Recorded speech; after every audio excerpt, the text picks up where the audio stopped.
What's up Trophy Hunter, it's time for another video about easy platinums which are worth playing. In this video I really picked up the best ones, so there are no 5-minute platinums, jumping games or press any button for a few minutes. So you still have to work to get your platinum, but all the games are relatively easy. Of course, if I missed a game or do you know any hidden gem, let me know it in the comment section below. Let's start with the very well known game called God of War Ragnarok. This one is a surprisingly easy but time consuming platinum. You can do everything on the easiest difficulty and use accessibility options. Accessibility options allows you to customize a few things, which makes the game even more easier for you. And no worries about any trophies because there are no missable trophies in the game. After completing the game, it's possible to go back to all the areas. The game is available on PS4 and PS5 and you can buy it for $60. But there is also a cross-buy edition, which is $70. The cross-buy edition includes the PS4 and the PS5 version. The game also supports cross-save, so it's possible to auto-pop all the trophies from PS4 to PS5. But keep in mind, it's not possible to auto-pop all the trophies from PS5 to PS4. The next game on my list is another big title, Need for Speed Unbound. Yes, this is basically a pretty easy platinum. It's just another time-consuming one. First of all, you can play through the story on the easiest difficulty, relaxed. There are no missable trophies or something, but the only thing stopping you from unlocking the platinum are probably the online trophies. The game has 10 online trophies and 5 online trophies required to win some races. But it's possible to boost these win trophies by inviting your buddies in your party. And no, there is no cross-buy or auto-pop because the game is only available on PlayStation 5. There is no PS4 version. In the next game you can play as the most famous hedgehog in the video game history, Sonic. The newest game is called Sonic Frontiers. I played a lot of Sonic games and they were all really tough, but Sonic Frontiers is basically pretty easy. No online trophies, no missable trophies, everything can be done on easy difficulty. The game is cross-buy between PS4 and PS5 and it's possible to auto-pop every trophy, except 2, but to unlock the other 2 trophies, just complete the final boss fight again to unlock the last 2 trophies. And believe me, Sonic Frontiers is one of the best 3D Sonic games of the last decade. The next game on my list is probably one of the weirdest games you will ever play, Goat Simulator 3. The game is super fun to play and there are so many crazy stuff you can do. There are a lot of Easter eggs but also a lot of collectibles. There are no missable trophies and fortunately this time there is no Flappy Goat trophy.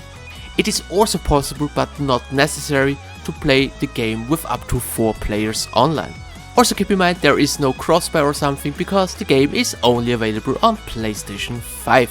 And last but not least, do not waste your time by looking for Goat Simulator 2 because they skipped the second one and jumped from the first immediately to the third one. From a crazy and fun game to a more serious game, The Devil in Me. Gameplay wise it's a very easy platinum because you do not need any skill to get through it. But there are a lot of miscellaneous trophies and you need a few playthroughs to get all the trophies. The game has 3 or 4 different endings, you need to complete all of them. There are also some collectibles, but for the collectibles you can use chapter select. So a trophy in the collectible guide is probably almost necessary to get all the trophies. But at the end it's still an easy platinum because you do not really need some skill.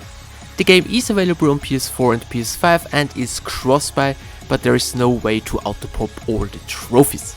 The next game on my list is Shredders, only available on PS5, and this game finally fills the void left behind by SSX and Amped.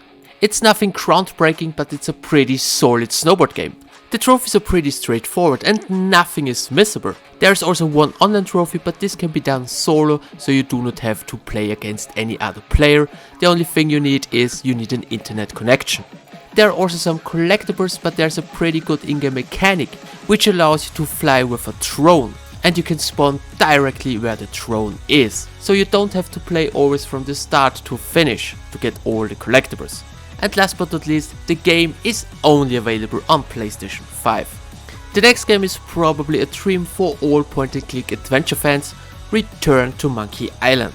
For some reason the game is only available on PS5. Well, you know, a point-and-click adventure game doesn't really require some skill, and with a walkthrough it becomes very easy. There are some missable trophies and there's also a speedrun trophy. The speedrun trophy requires to complete the game in less than 2 hours. But if you already know what to do, it's possible to complete the game within 60 to 70 minutes. If you like adventure game, I have another one for you, Syberia The World Before. It seems Sony really want to boost their PS5 sales because this game is only available on PlayStation 5.